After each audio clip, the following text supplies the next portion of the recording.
au moins choix ya mabe ya parrain aujourd'hui parrain mon parrain on na ye compétence pour na ye attendre na bazim na poche so aujourd'hui parrain on attend na bazim na poche on pesa moi si na ozemi ya ngwana mokeba oli parrain on na mbongo c'est bien bon est-ce que ça chrétien aba kanzambe le quoi yo za eloko to ampiaker oli parrain on na mbongo pour ka so moya sur na mbongo mbongo on pesa bino parrain ngo kamata mbongo wana akozongo on pesa moi si na yo zemi.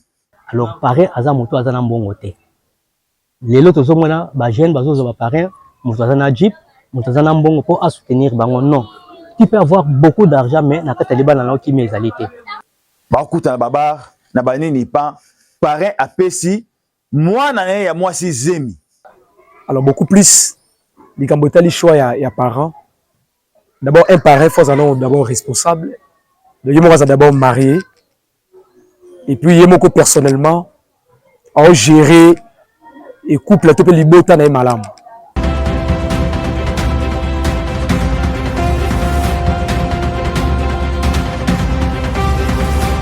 Et ça la kanga isai mingi motema tango bosali mulaka bayike pona kolanda magazine ya bino bolingaka mingi masolo ya kini ya lelo ebandi lelo to kiti awa na commune ya Masina pona kosolola na population par rapport ya sujet na biso ya lelo ezali nini critère nini to facteur nini ko yiko sala na moto to jeune marié asala choix na ye pona kopona parent yango na biso lelo to kiti to solola na population par rapport ya sujet na biso ya mokolo malelo to landa bango.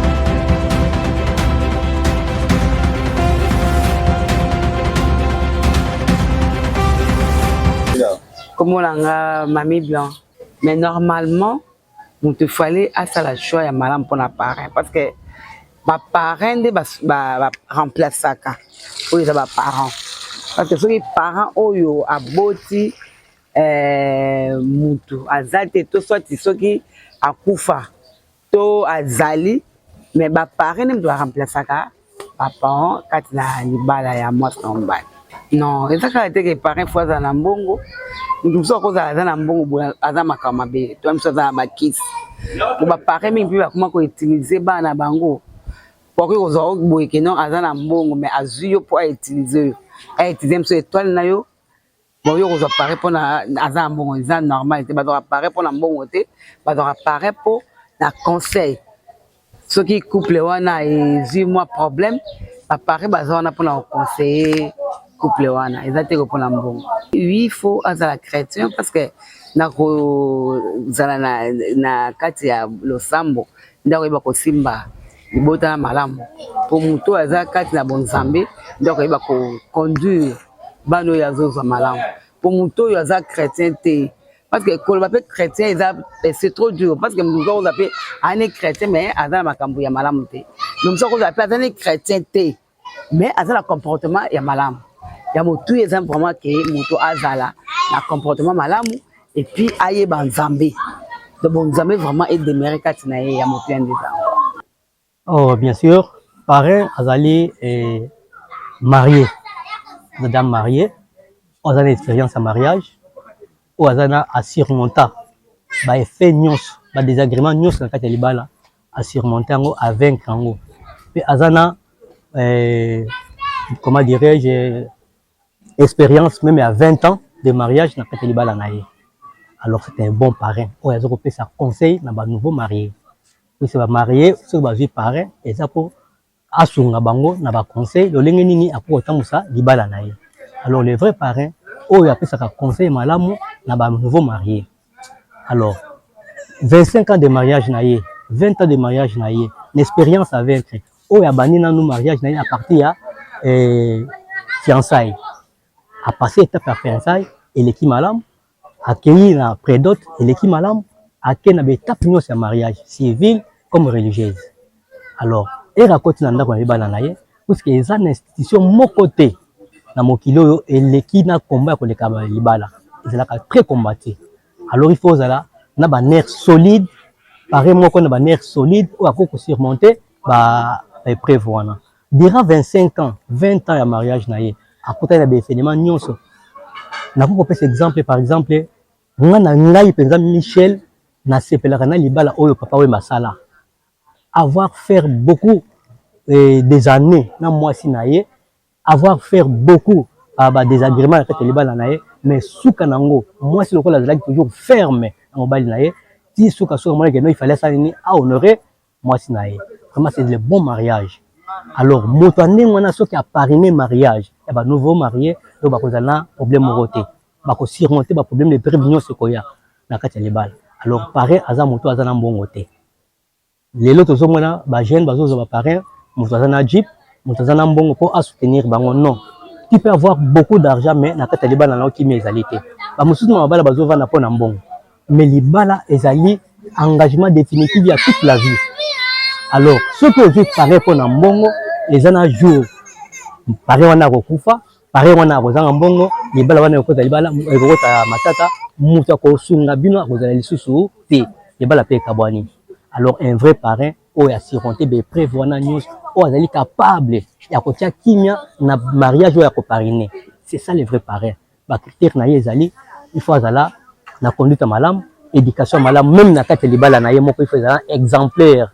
Bana na ye faut bazala bana exemplaire. Donc c'est pour ça bato baponaka akekoluka mutane wana a parrainer. C'est ça le vrai parrain.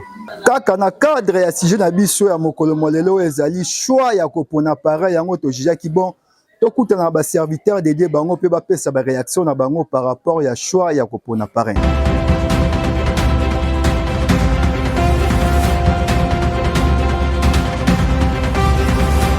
Bon nangai ndeko Jean Moufuta Kongolo mais nazali berger responsable de l'église Vision évangélique mondiale VM na beaucoup c'est Yamasina. Merci beaucoup bien aimé pour na motuno tunibiso ezali penza moko ya mai oyo na tia kaba na église et puis ba nza menyos ba na la télévision na betaka c'était pour na yango pour to sali pe constant pat bali ko bala na kasi bali ko yeba te tina ya parent ba critère pe ezali penza nini lelo ebele basali ko pona parrain po ebikete o azana mbongo azana bozui soki lelo yo na je parrain na ngai a songa na mutuka a contribuer na salle a sombela ngelo ko songolo pakala pour que et songa na moment mariage. Or choix ya parrain ezali pona mutazana bozui te choix ya parrain quand on lobi que ba pona muto azali capable ali modèle na couple oyaye pour que azo moyen ko salisa bino pe botambola malamu. D'abord parrain azali nani? Parrain azali parent naître. C'est-à-dire azali ni na côté ya papa ya famille ya mwasi ni na côté ya famille ya mobali. Azali ko remplacer ba parent pour na nini? Soki par exemple yo mobali autant problème na mwasi na yo okope sa rapport et pas ya famille ya mwasi. Ata mwasi azana tort okomona que ba ozana pas ya mwana na bango pe parce que aza makila na bango. O kamata o réagir bien te pas mwana na bango ba rotomboka. Malgré mon bazana na erreur pour na azali mwana oya bango. De bazwaka parrain ali parent moko azali naître. Pour que somme ko pesa malendisi ya solo et pas ya couple oyo baponi yé. Alors, lobi pepisi motuna ba critère pour que bazwa parrain. Un parrain doit être modèle. Asa mutanda kisa. Okoda parrain te couple moko boye. Ce ba otambola. Moi si liboso mbali na sima. Il faut zwa couple oyo ezaka batambola katata na mama molongo mwasi na droite mobali na gauche baotambola bisika nyonso fait nyonso papa okendaki na mwasi na ye omona bakupe belé omona ngo baotambola papa liboso mwasi na sima non couple bon couple aux apparents ba critère il faut parrain à la chrétien. Pourquoi j'insiste? Parce que lorsqu'on parle de chrétiens toi li comment on est bizali malam donc pour na mariage à la malam faut trouver parrain ou azali parrain ya bien. Na mona couple moko boy. Na quartier ngana fandi parrain couple parrain et ça dit que moi si ya filleul na bango akamati akoluka papa na ye c'est-à-dire parrain na bango pour que après c'est conseil. Ola qui n'est pas un maman. Ba okuta na babar na banini pas parrain apesi moi na ya moi si zemi Alors mobali ya mwasi akenda komona parrain mwana nga za kobela ndio neza kizemi et compliqué na maladie nzamba za na juste parce que nzamba pas frappaka si vous avez malamu te frapper mwana mwasi et komi na suka mwana mwasi akata motema asi mobali na ye na mona komi na suka ya vie na ngai na okufa boité fona biso bosolo zemo e compliqué nga o eza zemi na yo te zemi ya parrain au moni choix ya mabe ya parrain ozui parrain mo parrain oza na ye compétence pour na ye atama na bazemi na poche so ozui parrain o atama na bazemi na poche au pesa mo si na ozemi ya ngwana mo keba oli parrain oza na mbongo c'est bien bon est-ce que ça chrétien aba kanzambe lokwa yo oza na eloko to ampiaker oli parrain oza na mbongo pour ka so moya sunga bino na mbongo mbongo o pesa bino parrain ngo kamata mbongo wana akozongo o pesa mo si na yo zemi donc au monde que non si tu as un problème et puis non ce qui est malade